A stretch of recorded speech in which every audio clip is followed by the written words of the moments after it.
The Killers of the Flower Moon, yani Dolunay Katilleri, Martin Scorsese tarafından yönetilen bir yapım. Bu filmde 1920'lerde Oklahoma'da petrol bulunmasıyla birlikte orada yaşayan Osage halkı denilen yerlilerin bir şekilde sahip oldukları toprakların değerlenmesini ve bu değerlenmeyle birlikte ülkenin pek çok yerinden oraya farklı kişilerin gelip bu zenginliği paylaşmaya çalışmasını ve yerlilerin elinden alınmasını konu alıyor bu film. Bir kitap uyarlaması ve dolayısıyla bu kitapta gerçek olaylara dayanan 60 kişi ölüyor bu olaylarda Osage halkından, ki Osage halkı yerel bir halk ve usta yönetmenimiz Martin Scorsese, ki onu Sıkı Dostlar, Goodfellas, işte The Departed veya Irishman gibi filmlerden biliyoruz. Dönem dramalarında çok iyi işler çıkaran bir yönetmenimiz Martin Scorsese. Bu filmde de inanılmaz bir bütçeyle $200 milyon bir bütçe almış bu film için Martin Scorsese.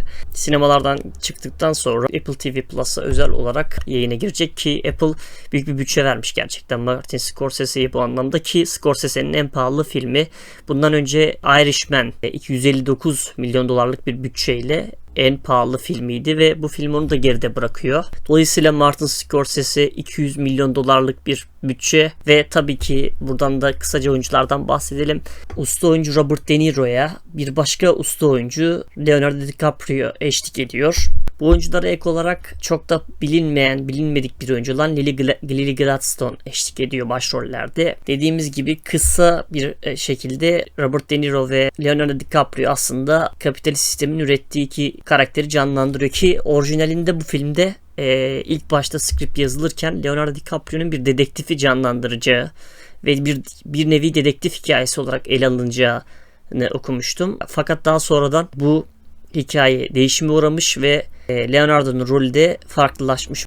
Dediğimiz gibi film gerçekten $200 milyon bir bütçeyle birlikte en pahalı biyografik yapım unvanını elde ediyor. Buna ek olarak R-rated dediğimiz, yani sadece yetişkinlere hitap eden bir film olarak, yani derecelendirme kuruluşlarından bu derecelendirmeyi almış.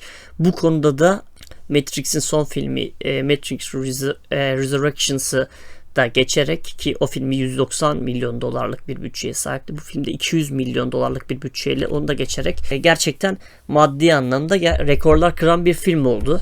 Tabii ki bu kadar büyük bütçe alıyor olması, bu kadar büyük oyuncular ve büyük yönetmene sahip oluyor olması beklentileri arttırdı, ki 206 dakikalık bir ekran süresiyle Scorsese'nin de en uzun filmi. Benim de son dönemde izlediğim en uzun film oluyor bu film.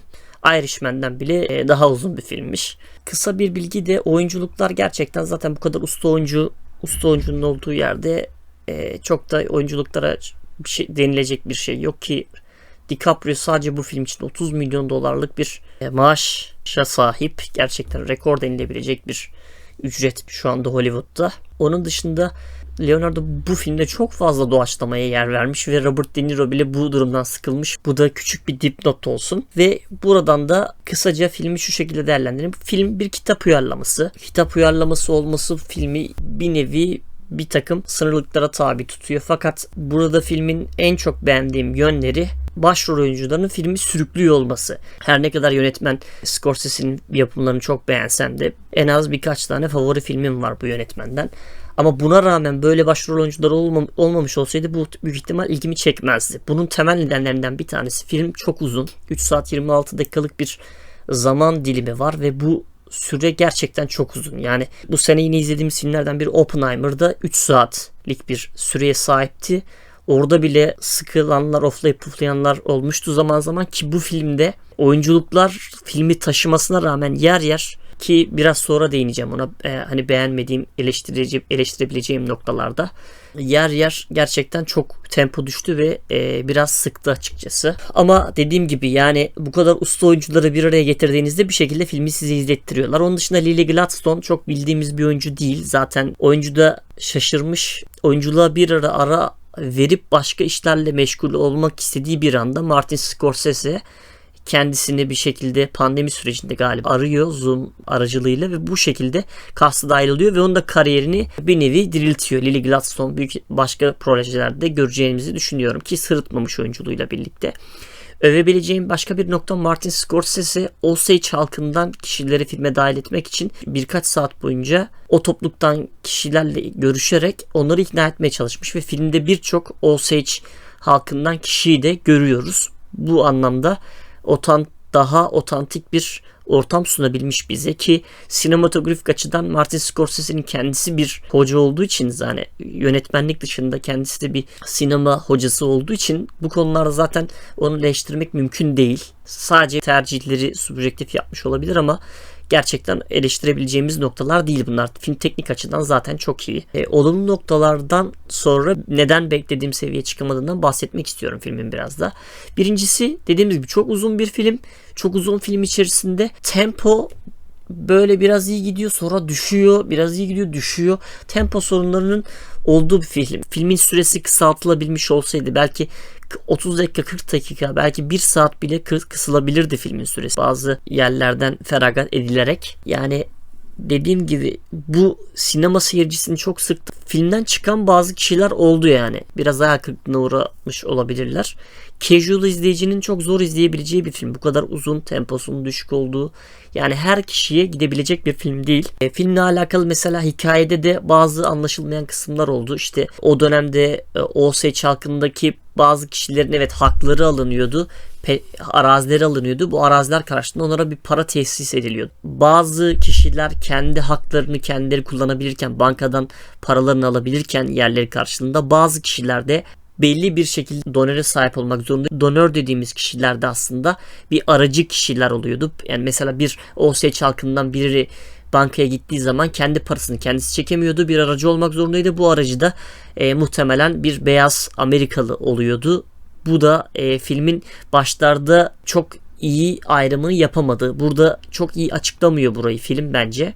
Daha iyi açıklayabilirdi. Daha basit herkes açıklayabilir. Çünkü herkes bu filmi Amerika'dan veya Amerika'da yaşayan kişiler olarak bilmiyorlar ki orada yaşasanız da bilemeyebilirsiniz. Çünkü tarihle ilginiz yoksa bu durumu bilmemek çok normal. Biraz daha iyi açıklanabilirdi bu kısım. Bu kısım iyi açıklanamadığını düşünüyorum. Dediğim gibi tempo sorunlarına ek olarak filmde aksiyon denilebilecek şeyler çok az. Bir şekilde bir dramatizasyon var fakat bu dramatizasyon filmi tek başına taşımaya yeterli olmuyor. Evet, burada bir kapitalizmin acı yüzlerinden birini film bize gösteriyor ve bu kapitalist yapıyı daha o dönemlerden de ne kadar belki de peak noktalarından biri kapitalizmin. En azından 20. yüzyıl için diyelim. Bu dönemde belli bir insan topluluğu için gerçekten ıstırap verici bir durum. Sonuçta bu bir drama, dönem draması. Bir şekilde derdini anlatıyor mu? Anlatıyor. Benim bununla ilgili en çok eleştirdiğim nokta, bunu daha kısa bir sürede, çok daha kısa bir sürede anlatılabilecek bir hikayeyi uzatmış Scorsese. Sinema sektörüyle ilgilenmeyen bir kişi için çok uzun bir film. Çok fazla diyaloğa sahip ve bu diyaloglar, mesela Oppenheimer'dan örnek vermiştik. Oppenheimer'da bazı etkileyici diyaloglar vardı. Burada çok etkileyici diyaloglar da açıkçası görmüyoruz. Bence yani çok etkileyici bir diyalog sekansı da yoktu filmde. Film başından sonuna kadar düz akan bir film ve çok fazla sizi yükseltmiyor.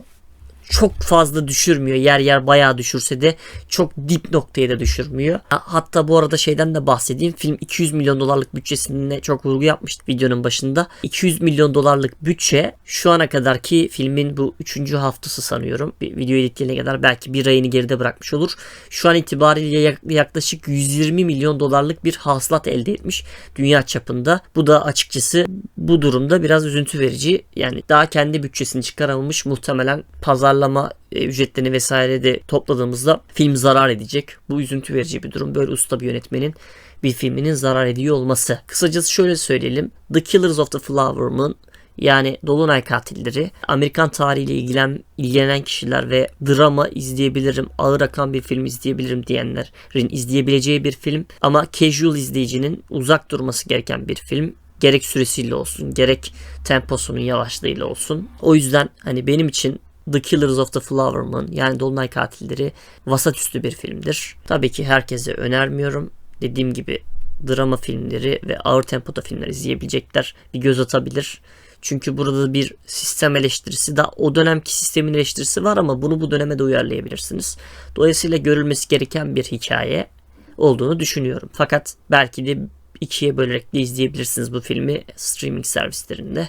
geldiğinde. Sinemada izlemesi çok da kolay bir film değil açıkçası. Bu videoluk bizden bu kadar. Hoşça kalın, kendinize iyi bakın.